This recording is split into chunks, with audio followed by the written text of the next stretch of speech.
surgeon back in the 60s who basically said that it takes 21 days to stop old habits and to begin new ones. So it takes 21 days to kind of purge yourself of bad habits and things that you've been doing and try to create something new.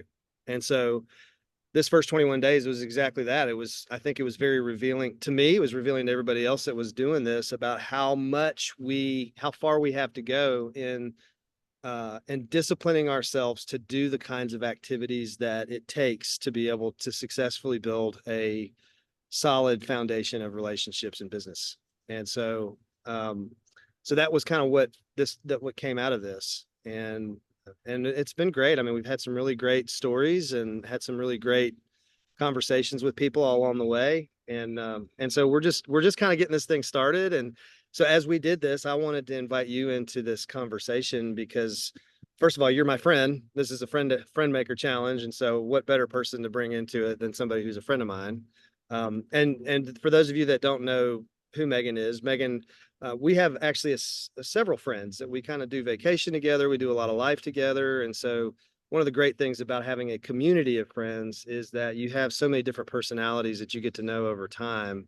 And there is so much value that we all each bring into each other's lives as a community. And so Meghan is part of a community of people that we've been a part of for, gosh, I don't know, 10 years now, easily, if not longer, 15. Probably it's longer. It's been a long time. Time flies when you're having fun. And so, yeah. And so she started working a few years ago for another friend of mine, a guy named Jeremy Lee, who him and a couple of business partners started a company called the Boro Business Lab here in Murfreesboro. And I'll let you share all that stuff. I just wanted to kind of introduce you. But before we really get started, I did want to share with you guys a resource that I'm creating right now.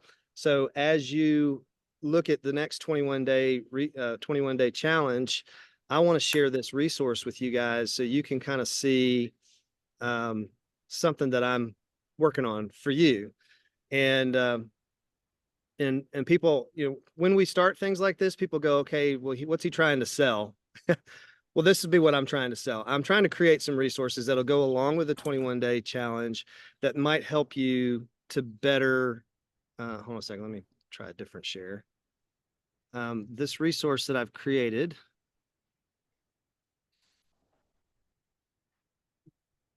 Let's see, let me show you.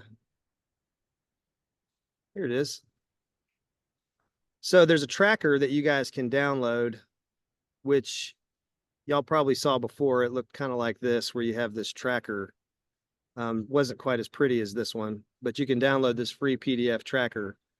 I'm creating a workbook called the 21 Day Challenge Workbook, and it's going to be more comprehensive. I hope to have it done by the end of the week and have it something where you can download it or you can purchase a copy of it to have a hard copy of it. So I'm trying to figure out logistics of that. I don't have a price yet on it. It won't be super uber expensive, but I just want it to be something that you can use for your business. But it basically kind of shows you, gives you a little introduction, tells you a little bit about what the challenge is. It goes through the 3 major elements of the challenge, which are the 5 critical tasks, the 4 essential goals for the week, and the 5 monthly objectives that you have to do in that 21 day period. Got some little quotes. I've tried to make it visually appealing. Basically, it'll have a section on how to use it, how to prepare for the challenge. It'll have the tracker. So this is the actual challenge part. And then at the end, we'll give you some more tips on how to complete the challenge and what do I do once the challenge is over. And so talk a lot about those kinds of things. So hopefully this resource will be something that you guys might want to use or download or share with your other people.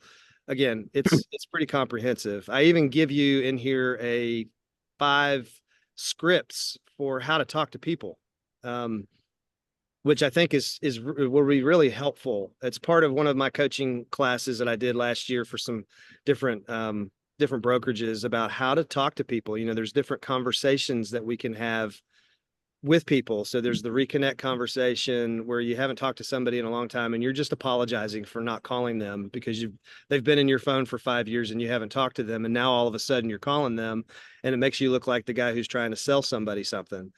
This is about how to apologize to them and actually reconnect as a friend and just start rebuilding that foundation of friendship with these people. Top of mind, obviously, all of us in business, we want to be the first people that people think of whenever they think of whatever services we provide. And so that conversation is just a simple conversation with really no major agenda, but just how to stay top of mind with people. And a lot of times it's simple, hey, how you doing? What's going on in your life kind of thing. It's not, hey, I'm a real estate agent, I'm trying to buy or sell a house. It's not that kind of stuff. We're not talking shop in the top of mind conversation. We're just talking, hey, I love you. I appreciate you. Thank you for your friendship. What can I do to be a part of your life? That kind of thing. The follow-up, the intentional, the business support. Again, these are all really great conversations. I've included the little scripts for each of these. Now, here's what I believe about scripts, guys. And I share this in one of my coaching sessions. If you ever seen the movie Pirates of the Caribbean, there's a little funny phrase that they say throughout all those movies. And they're talking about the code, the pirate code. And they say, well, it's not really, rules. It's really more like guidelines. That's how scripts are. Okay. Don't look at a script and go, oh, I have to say this exactly word for word, verbatim. That's not what this is to give you a guideline. It's to give you some scaffolding to put around your conversation so you can at least have a general idea of the kinds of things that you might want to say whenever you're talking to people. And so this will be very, very helpful as a part of this challenge, because I know a lot of folks really do struggle with, how do I make a phone call? And there's so much about call reluctance and that kind of stuff in the sales world. We don't want to call people because we don't want them to think we're being a pushy salesperson.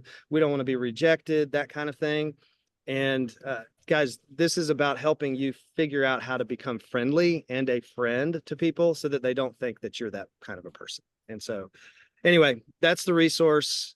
And I'm, working on some other, this is kind of what the tracker is going to look like, something like that. So anyhow, just wanted to share that with you guys. That will be coming out here in the next week or so. It'll be ready for the challenge. The next challenge we have is October the 14th. And so that is Monday. For those of us here in Tennessee, that's right after we get back from fall break. So we're going to hit the ground running that Monday. And I want to challenge you guys with that. So without any further conversation about that, I wanted to introduce you guys to my friend Meghan Smith. So thank y'all for hopping on today. And Meghan, let's just talk for a few minutes. Had a few questions. Can you just tell us a little bit about yourself and what you do, and maybe we can kind of start from there. Sure. My name is Meghan Smith, and I'm Murfreesboro, ride or die. I'm a bit of a transplant. I am from a little bit of all over the place, but Murfreesboro, Tennessee is my home. I met my husband 17 years ago, Jacob. We've been married for 15 years, and we have 2 girls. And I just recently became a PTO mom. I never thought that would be my MO, but here we are. So we're in the thick of just kind of everyday life, doing sports and school and studying and all of those sorts of things. But as a family, we love to travel and watch sports and take walks and bike rides in the evening. So that's a little bit about me personally. Professionally, I am proud to coin myself as a jack of all trades, master of none. I am the junk drawer of doing things. I have done lots of things in my life. I went straight to work out of high school and started as a retail manager. I managed 2 retail storefronts at the age of 19 years old, which I'm very proud of. I just kind of went hustling and developed a love for sales and management and organization through that job. And then when I got married, I decided that working every weekend was not for me. And so I went to work for a nonprofit organization inside the YMCA Middle Tennessee. So I have experience in the nonprofit world and learned a lot from working for that organization. My life took a weird turn of events, and I came home full time to be with my daughter. And from that time, it was just basically, I've got to hustle and make ends meet. So I did a lot of random jobs, from keeping children in my home to contract work for Jeremy, who's my boss now, that owns Boro Business Lab, for his digital marketing agency, for another business that he owned. I opened a wedding planning business with my best friend, and we ran and owned that wedding planning business for 4 years until the pandemic canceled every wedding in 2020. And so we ended well and pivoted from there. And I continued with just side hustle contracting work until my baby was going to kindergarten. And I was like, I think I'm ready to go back to work full time. So I came to work for Boro Business Lab. Just a little bit about Boro Business Lab. We are a local digital marketing agency that is passionate about serving small businesses. And I'm the operations director here, going on 2 years now, but almost, I've been here 2 years now, but Let me just stop you, because the Borough Business Lab, this has just been my observation. These are some of the funnest people that I have experienced that are doing business, and they're growing rapidly, and they have the funniest and funnest bathroom in Murfreesboro. yes, Explain what's going on in that bathroom, and why is the bathroom the way it sure. is? So our core values are always do what's right, be humble and honest, and we do very serious work. We take our work very seriously, but we do our work and we have fun while we're doing it. So we have a bathroom that is weird and wild, with lights and deer heads and artwork and lots of signatures in our bathroom. So Walls, yeah, it's so funny. so if you need to come check it out and sign the wall for free ad space, please visit us. It's great. Well, what do you guys see as you were talking about? I'm sorry, I interrupted you in the middle of telling what Borough Business Lab does. What would you say is the primary goal of the Borough Business Lab?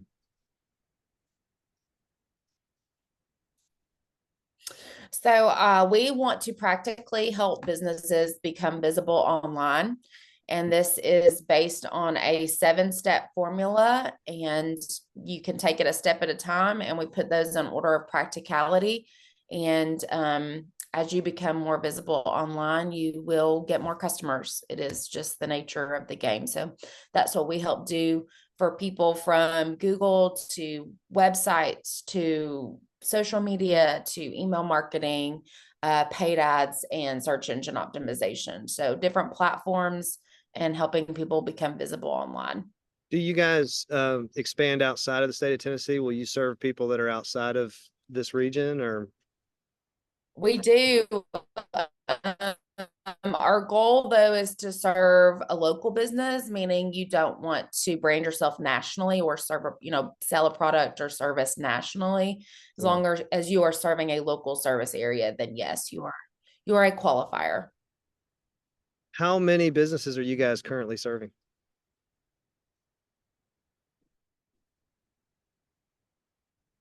Are you still there? I'm losing a signal.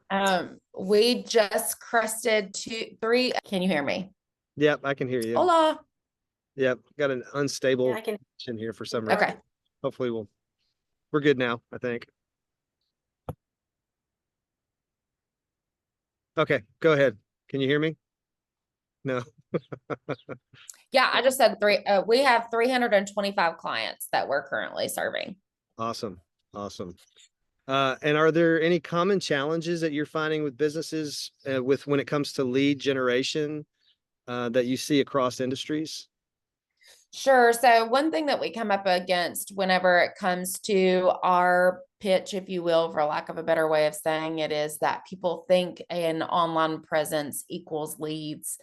And that's not necessarily the case, but across industries, we're seeing obviously that money is tight. And without getting into politics, and election season always kind of brews this uncertainty around finances and economics and that sort of thing. So money's tight.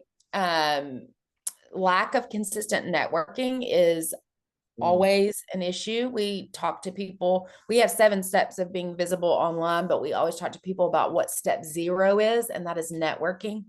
So if you are failing to do the friend making process and building your own personal network, then that will lead to a lack of leads. Yeah. And then for us, marketing is an investment. So there's a lot of fear generally with taking the leap of faith and doing the things that people need to do in order to invest in their business and maybe generate some of those leads. So that's kind of what we're seeing out there. It's kind of that line between wisdom and fear for sure. I think that's really helpful. It does reinforce a lot of what I'm trying to encourage folks to realize in their business. Something that I say a lot is that friendship is the foundation of all good business practice. And to your point, at step zero, it's kind of it is the foundational, it's the first layer of everything that we do. And it's also the layer because it's the layer we can keep going back to even as we get in front of people through digital means, because then we are able to continue to grow. If we know how to lay a good foundation of friendship, then when new people come into our business, into our well, I call it this well that we can draw from eventually when we're in need of referrals and business and repeat business and that kind of thing. That layer of foundation of friendship at the first is so helpful when you're doing all the digital stuff, because then the digital stuff only reinforces the kind of business you've started, which is a very relational business. And so that's really, Generally too, when people come to me for digital marketing, if I'm doing the right thing by them, I always tell them, if you're not willing to shake hands and kiss babies, I can't really help you at the end of the day. If you don't have a solid networking system and sales process in place, I almost would encourage you to go and do that first before we get into a relationship, because it's just the right thing to do for sure. yeah, so good. What do you think the role of friend making is in business? You've kind of touched on it a little bit, but if, just asking that question directly, where have you seen it work well and where have you seen it fail? So generally we want to build trust, us specifically. We always want to invite people into our space and see that we're real people, that we do have values and the things like that. So building that relationship allows people to know your story and know the motivation of where you're coming from and your heart. So if you invite people into a relationship and you earn their trust, they're more likely to do business with you. And so for us, that is just, we call it getting people to the lab, let them see that I'm not just somebody on the other end of the phone, but that I want to meet with them or have coffee with them or have lunch. And so, when I earn their trust and we have common values and that sort of thing, it helps them know that we want to do right by them in their business. And so, just building that relationship and earning trust has made a huge difference. Tell us about a time you were in need in your business and where you would say that it was friendship that carried you through. Sure. I think for us, being a part of a network, specifically conventional networking groups on a weekly basis, being made aware of problems or issues that we may not have necessarily known about, either legal or financial or just across the board, helps make us aware, how they bank, how they bookkeep, who their lawyer is. It creates awareness around potential pitfalls. So for us, having that wide network of different people in different industries and perspective and being able to kind of spitball and bounce ideas off of people, in our particular situations, those relationships always kind of keep our eyes and ears open to things that we might not necessarily be paying attention to. I think there's something that's there's something in the entrepreneurial spirit that is so ruggedly individual and pioneering that I just want to do it all on my own, that oftentimes I'll hear people say, I don't really feel like I need to go to like networking groups. And I've been one who said that in the past. And sometimes my opinion of networking groups has been that, well, when you walk into a networking group, who are those people there for? And in the back of my mind, my cynical mind, it's like, well, they're all just looking for business for themselves. And how do you combat that kind of thinking? Because that is the way that a lot of us think.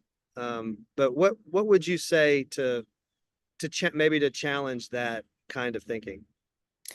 Don't throw the baby out with the bathwater. I mean, I think it's like, I think it with any sort of thing, it's like, hey, I've gotten 50 no's when I've made these phone calls. I'm like, you gotta get 50 no's to get a yes. And so for every dork in a networking group that's just there for his own personal motivation, you can't avoid that. People are Yeah. people.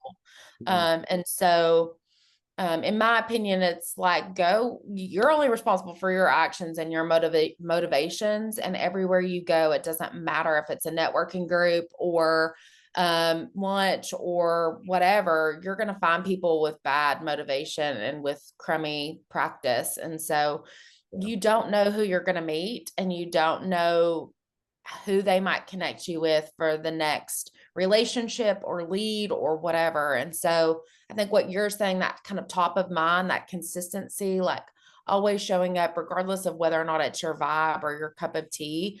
Like Mhm. at the end of the day, our business personally has been built on the back of conventional networking. And so for every dork, there's a good person, and that might be your best friend. You never know. That'll be my quote from our meeting today. For every That there, would be pretty basic coming from me, there's a probably. good person on the other side. That's so good. And that's so helpful because as you were saying earlier on, when you walk into a networking group, there are things that you will hear. There is education that you will get that you probably would never have gotten had you not stepped in the doors of that group, because there are people that are knowledgeable about things that you're not knowledgeable at. And I've walked into so many networking meetings. I've met city leaders who tell us about things that we didn't know were coming. And, had I not been a part of that networking group, I would never have found those kinds of things out in other situations or on my own, because Totally. I wasn't in the room. And just being able to be in the room with, and again, it's all there is a humility that comes with that. I think learning how to just be in the room and be able to soak in, but also to be able to bring some value when the opportunity arises, to be prepared to say something that really does add value to the conversation. And so that's really helpful. All right, so Yep. moving into the second half of this conversation, is the actual 21-day challenge. You had a chance to look through what we're doing, look into it, and the reason why I asked you to be a part of this is because you're my friend, but I also appreciate in our friendship, you have a critical mind, right? Like you're able to see the strengths and the weaknesses and things that you're looking at. And so I value that. And I want to hear your thoughts on some of these things. And maybe if there's anything else that I don't ask you about that you thought while you were reading through it, that you'd be able to, hey, here's another idea, or here's something else. We're open to that here. So we want to grow and to learn more. And so, but the way this 21-day challenge works, as somebody who works in an administrative role with businesses all the time, what would you tell somebody here who is preparing for this 21-day challenge coming up on October the 14th to do to prepare for each of these daily, weekly, and monthly goals that we're going to be doing? So don't procrastinate in the planning process would be kind of the first bit for me. I think it would be very easy to look at that. Like, I'm a visual person, and so to look at that list, I could very quickly become overwhelmed. And I think fear always should lead us to preparation, because when we're prepared, then we are not necessarily anxious, but excited about what's ahead. And so that leads to some peace in the process. A lot of the times when I'm talking with my staff, or just philosophically when it comes to work, I ask the question, are you at capacity? Or are you overwhelmed? Because if you're like me, where you just want to go, go, go, go, go and get all of the things done, that will suffocate you. But if you are able to plan and look at it from a bird's eye view of the week versus I have to get all of these things done, that preparation helps to overcome the overwhelm, if you will. That's good. That's really helpful. Um, do you think these activities could be broken down into a simpler format to make them easier to do in a reasonable amount of time every day? I think for me, again, I'm very visual, and it's funny because different people in our office see work different ways. Yeah. But one thing that I love to do is um, have columns, and that's kind of like on a day-to-day basis. These are things that I have to do today that are non-negotiable. These are things that I have to do this week. So if that, those columns, like if you think about a task manager, and we can get to that later, they can kind of move and shift back and forth. But visualizing, I need to make these 5 phone calls today, or I have to book this meeting for Wednesday, which is the day that I do my meetings and that sort of thing. So looking at it in columns of today, non-negotiable, this week, or next week. That helps me. I'll say this once and again, probably later. I'm a big time blocker. I'm a squirrel by nature. So if I come in on Monday morning and I look at my inbox, I could get stuck in my inbox with just task work, and I can find myself stuck there for the rest of the day. So Yeah. for me, I set a timer for 30 minutes on Monday mornings, or each morning I'm going to check my email for 30 minutes. And then for the next 2 hours, I'm going to work on this project. And so, you know, it's going to be different for everybody, but, I need to make 5 calls, and I'm going to do that between, at 8 a.m., I'm going to make those 5 calls. And then at 10 a.m., I'm going to make another 5 calls, and just blocking off that time. Or if you're a mom, like for me, I would have to say from 1 to 2:30, that's my power hour where I, you know, share on social media or I read my book, like creating habits and rhythms for how you use your time. Again, breaking those bad habits or time sucks, if you will, and then time blocking for just preparation mentally for how you're going to use your time each day. That's really good. So one of the challenges that we all face with doing a challenge like this, and the reason for if I believe, which I do, that the foundation of my business is these relationships, then what I have found over the years of doing my real estate business is that if I stop nurturing those relationships, if I stop making those phone calls, if I stop writing those notes and staying in contact with people, and stop sending out newsletters and stop my outward communication to people, then what happens is that my non-communication communicates that I'm no longer either in business, or that I'm not serious about my business, or that I'm not doing things. And so the reason why I created this challenge, especially for folks that are real estate agents or service industries inclined, is that we have to keep pedaling. And if we stop pedaling, what happens to us a lot of times is we get so busy with the job that we forget to do the job that gets us the job. So the job that gets me the jobs is this stuff that's in this FriendMaker challenge. It's the contacting people, it's the going to networking groups, it's the building of relationships, it's the the reminders and the nurturing and that kind of stuff. And if I stop doing those things, then I won't get to do my job. But inevitably, what's going to happen, you do this stuff for 21 days, you do it for another 21 days, you do it for another 21 days, you're building a pipeline of business, because over time, what's going to happen is you're going to get busy doing your job. And when you start getting so busy doing the work, you'll stop doing this stuff that we're doing here in the 21-day challenge. And so that is a constant battle for those of us in the service industries, is we have to individually do the stuff that we need to do to get the business. Once we get the business, it ties up more of our time. And then we're not able to do the stuff that got us the business. And then we find ourselves closing on a house, making some money, and sitting there at square one again, because we weren't doing the stuff that we needed to be doing to keep the business coming and flowing. And that's what's the hard part, I think, of the real estate business specifically, but also just any service industry that we're in. And so this kind of stuff is very, very helpful. Something that I'm challenging everybody to do is don't fill your day up with 21-day FriendMaker challenge activities.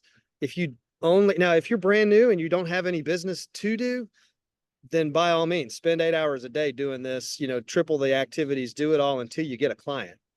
But at the end of the day, like, you can get so busy trying to get clients, you might end up with a bunch of clients. Now you can't serve them because you're doing all this challenge activity. So it's finding that balance, I think, is really important. And that's a challenge for all of us. I think too, like there's a desperation a lot of the times when we get somebody and maybe that wants to book a meeting or something like that with us today.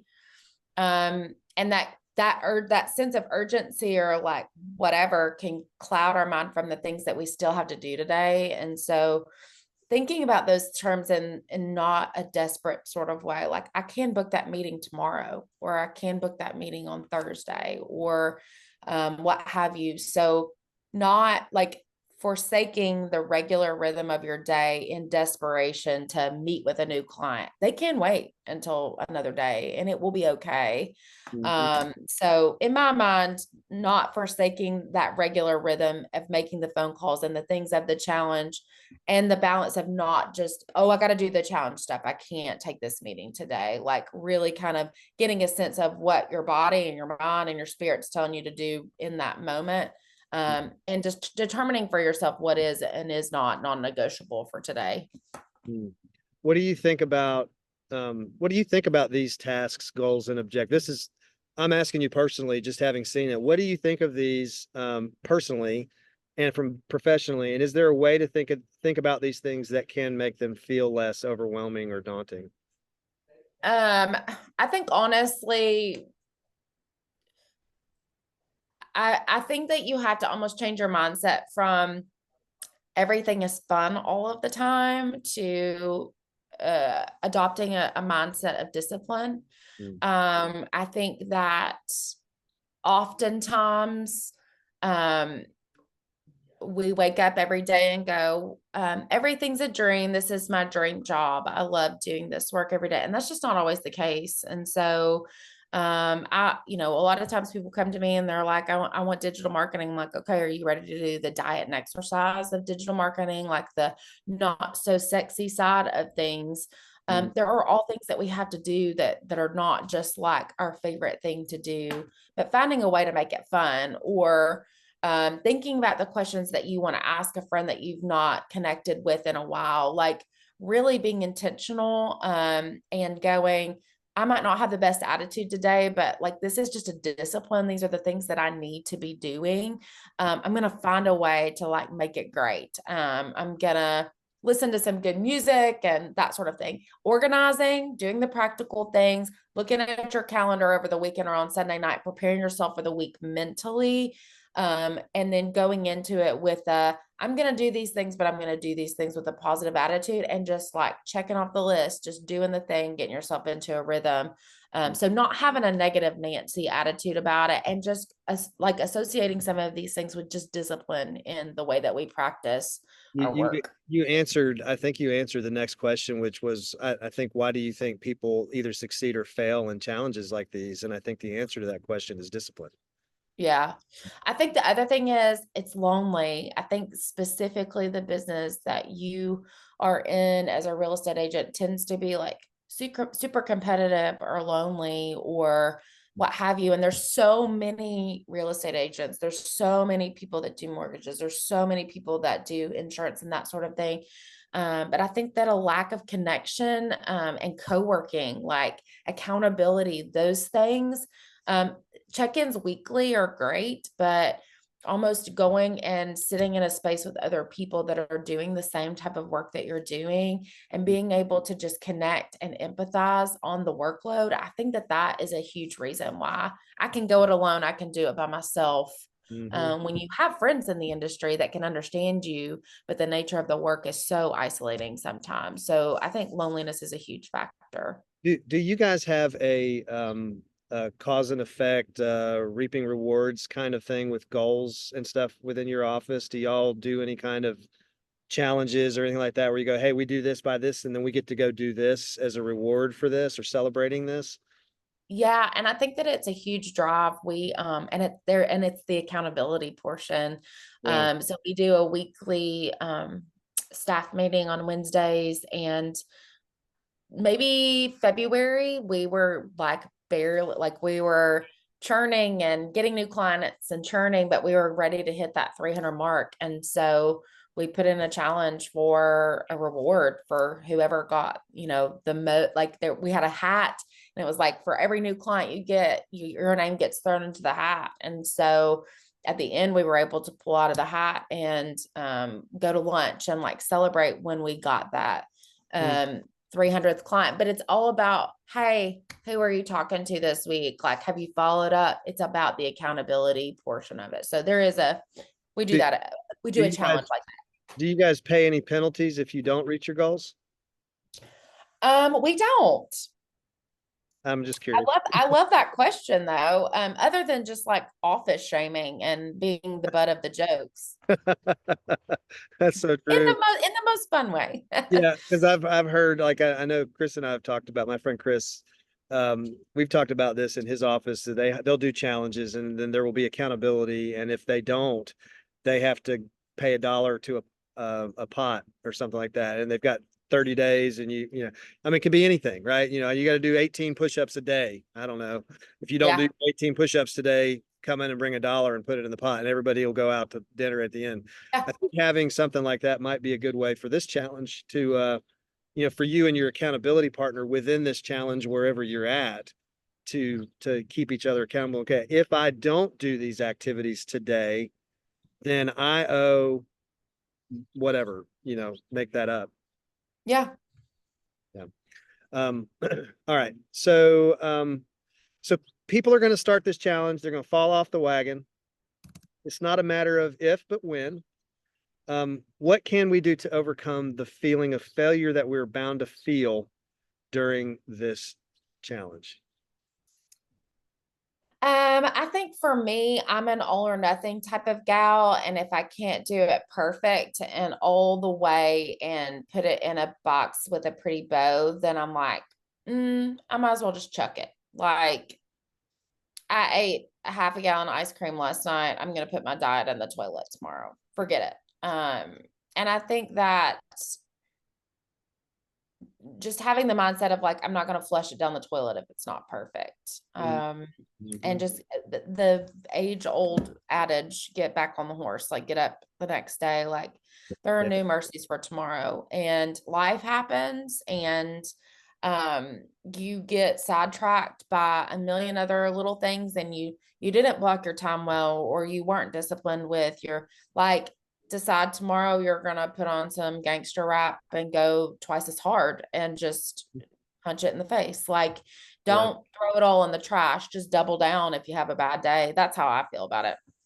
What do you think you would personally do if you were going to join us in this challenge that Monday, the 14th? What would you do this next week? Obviously, vacation's coming up in a week, so you know, may not have a whole lot of work time, but what would you do the next 4 or 5 days to prepare for that? I would decide what days are good for me to do more task oriented work and what days are better for me to do meeting work. For me, I know if I start my day with a meeting and then I have like 10 tasks to do after that, I'm completely useless for whatever reason. And so having a day where you're like, today is going to be the day that I have coffee with somebody. Today is going to be the same day I go to a networking meeting, like really being intentional with the type of energy and strength that you need to bring to the table. Because if that is like interpersonal and interactive and one-on-one, for me, it's better to do that on one day and just like use that whole day to do that type of work versus, oh, I need to do task after that because it's likely that I'm not going to be worth a rip. I think also setting specific times that you're making calls, and setting specific times for, you know, sending emails or whatever other task, or like having those and just getting into, I know that I can block this time off every day to do this thing, and being committed to that schedule. I'm just a calendar girl. I'm a list girl. I'm a paper calendar. I'm a Google calendar. And if I see it and can mentally envision that time just essentially being blocked off, then I'm gonna stay committed to it. Okay. Do you have any suggestions for how we can make this thing better? Don't have a Zoom meeting at 8:30 on a Monday morning. This is me just shooting you straight. Okay, all right. Well, it's funny. Um, We have people in different time zones on this thing too. And so yeah, part of the motivation for that is that, but I also have people, but I'm thinking mostly like forward, like Eastern time zones, but we have people in Central and Pacific or Mountain and Pacific, and they ain't joining us because of the yeah. time. So it may be something we need to reconsider for sure. I mean, I don't have a lot. I think, that literally was the only thing that I could think about. I was like, and I did it to myself a couple weeks ago. I had a sales meeting at 9 a.m. on a Monday morning, and I was like, this was dumb. Like, Yeah. I think that if you're like me, going into a Monday can be overwhelming if you haven't had time to sit down and do what I call prepare for the Sunday scaries. Like that preparation for Monday really helps me. But if you had a busy evening on That's a true. Sunday evening and you haven't had time to kind of like prepare, this is what's on fire for Monday. Like these are the non-negotiables. Mm. And then it's hard to form a sentence on a Monday morning. So Well, I've actually thought about this because I know I've got this challenge scheduled for Monday, the 14th of October. We're going to be literally driving back from Florida on Saturday, I think, and then Sunday is going to be a day of rest, and then Monday we're hopping right into it. I had thought about possibly starting this thing on Tuesday just to give people a day to get back on the horse, you know. So I don't know. That may be something we reconsider there. So that anyway. was free. That was free for Thank you you. for the free. I appreciate it. No, I want. This is why I asked you to help me. Um, Rapid fire questions, and we'll be done. What's the most inspired that you have ever been in business? That is a big question. I think for me, whenever like I'm a firm believer specifically when it comes to sales of being a product of the product and knowing your stuff. And when I'm very passionate about the type of service that we're able to offer a client and they're willing to go on the journey with me, and then they have a huge win, even if that doesn't come until 12 or 18 months later. I'm inspired by their diligence and their willingness to do hard things and invest and go on the journey because it really does pay off. And so I know it in my head, but when I see it on paper and I see a big business win or a business win big, then that's inspiring for me just because they were willing to do hard things. They were willing to do disciplined things. They were willing to take a risk. And when they have a big reward on the other end, that's always inspiring for me. Yeah, that's been even just doing this short 21-day challenge that we did the last 3 weeks. So inspiring to hear everybody talk about, hey, this forced me to do some things that I haven't done in a concentrated way, and now I'm stepping out of my shell or just my comfort zone a little bit, and some people have gotten some leads that they probably wouldn't have gotten had they not just done some of the activities inside of this thing. So that's been exciting. What gets you motivated and ready to take on the world? I'm assuming it's gangster rap because you mentioned it earlier on. I really like the song Pump Up the Jam. Art knows this about me. So guilty as charged. No, I am exercise junkie and I do it because it's good for me, but I also do it for the chemical dopamine hit, the endorphins. But for me, that just cleared that I take that time for myself first thing in the morning as often as I can, and that just clears my mind.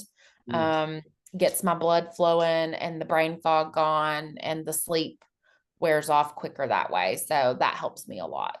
Mm. Praying, submitting my day to the Lord, like asking Him to order my steps.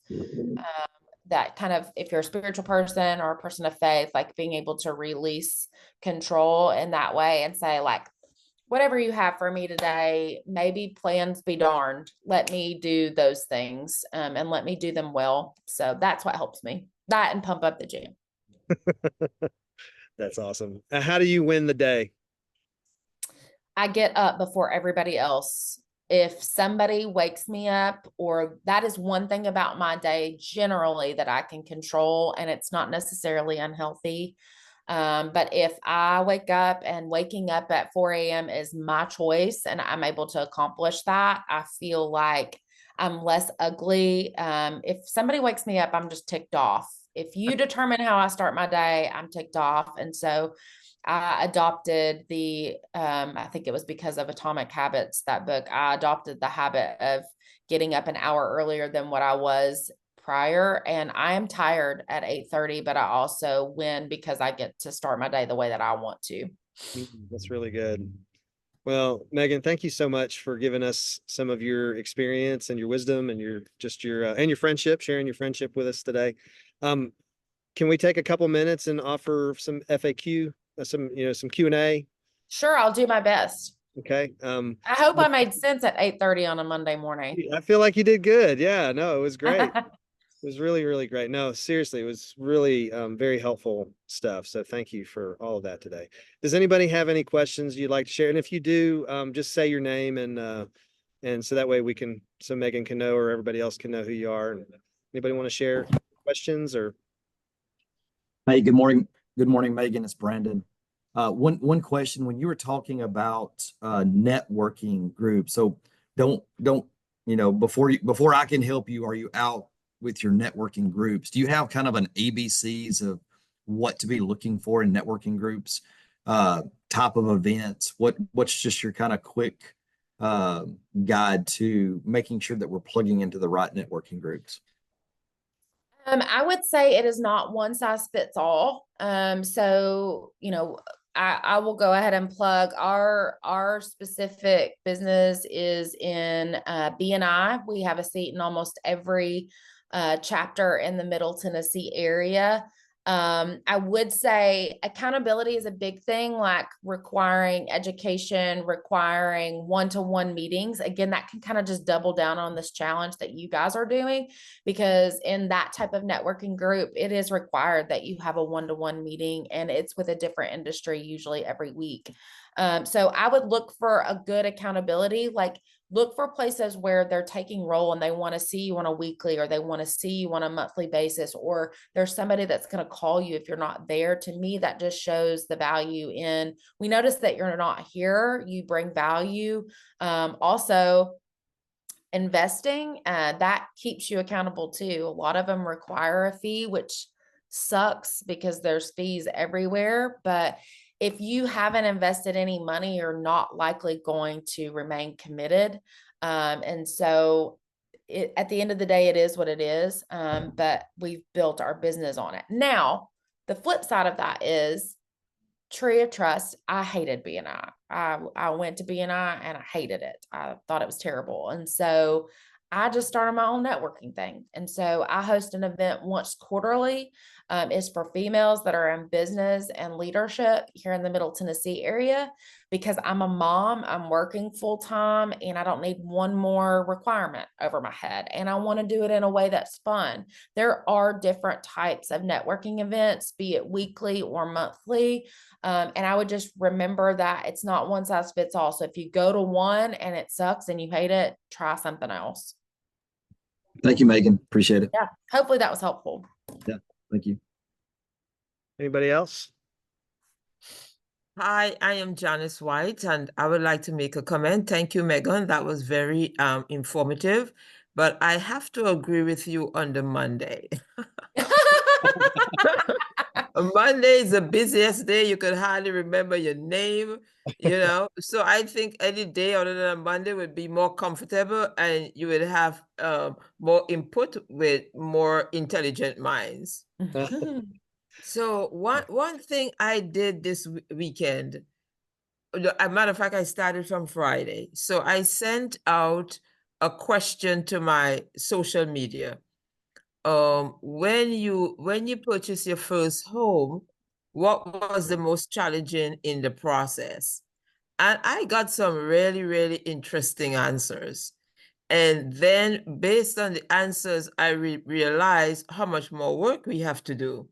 So the 21-day challenge, especially getting in contact and keeping in contact, is very, very important, because 90% of the responses were people not happy with the agent not being in contact with them. So that was something that I noted.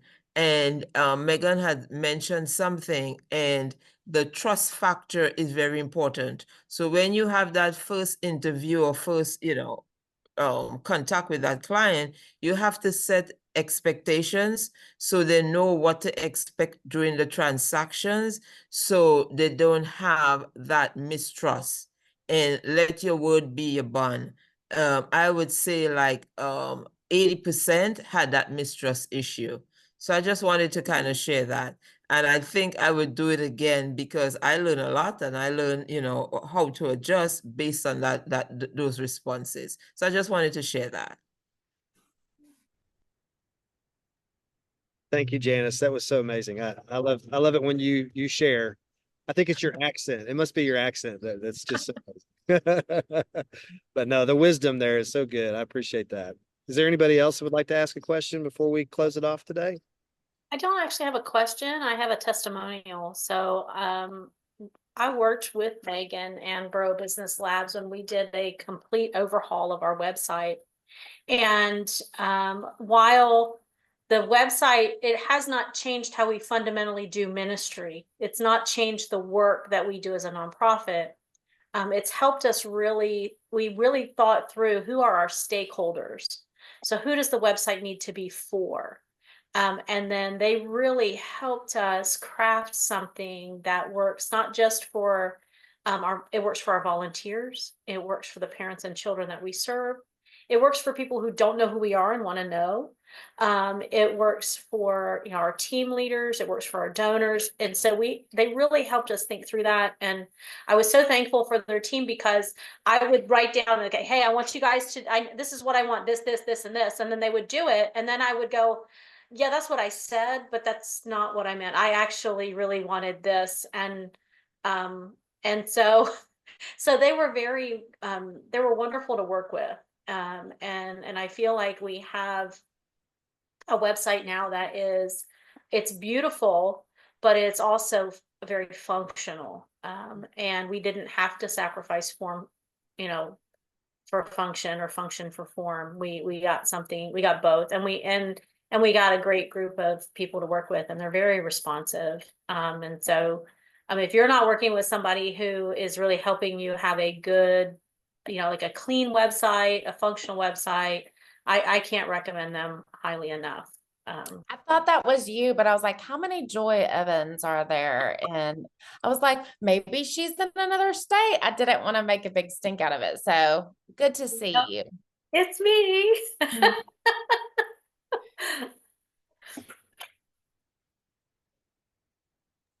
Just typed into the comments that the website for Boro Business Lab, so you can follow them there. You can y'all are on Facebook too, right? Facebook, Instagram, all that. We TikTok. are in. Go ahead. You guys are on TikTok, I see a little bit here and there.